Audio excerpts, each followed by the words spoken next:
April 27. Asking rightly.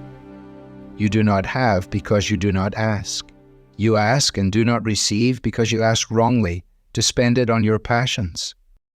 James chapter 4, verses 2 and 3. Thou art coming to a king. Large petitions with thee bring.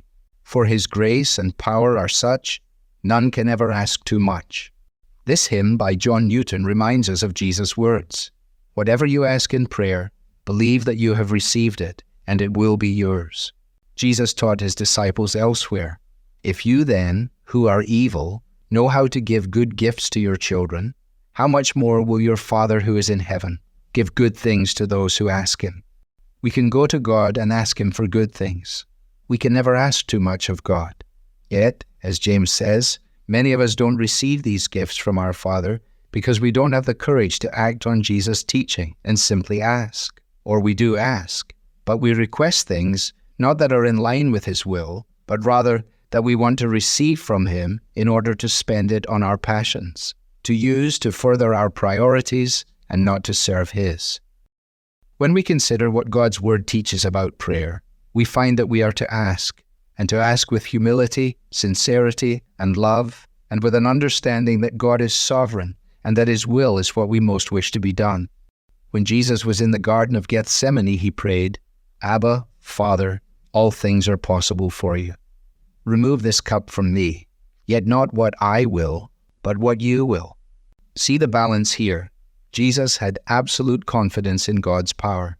He had the courage to ask God to do something humanly impossible, and yet he also showed complete submission to the Father's will. It was only God's sovereign purpose that kept the cup from being removed as Christ prayed. It was not because Christ didn't believe enough to make it happen. In the same way, the boldness, childlikeness, and enthusiasm we demonstrate when asking God to do the impossible are not undermined by his sovereignty. They are mercifully controlled by it. As God's child, you can boldly come before your Father, trusting him to accomplish all you need and all you ask that is in accordance with his will. Following Jesus' example, you can submit your desires to your Father's loving sovereignty. As you trust God for the right thing in the right way, you can be confident that he will always give the right response. You can never ask for something that is too big for God to do. So just ask. Devotional material is taken from the Truth for Life Daily Devotionals, copyright Alistair Begg, and is published by the Good Book Company. This reading was digitally created by Truth for Life and is used with permission. For more clear, relevant Bible teaching, visit truthforlife.org.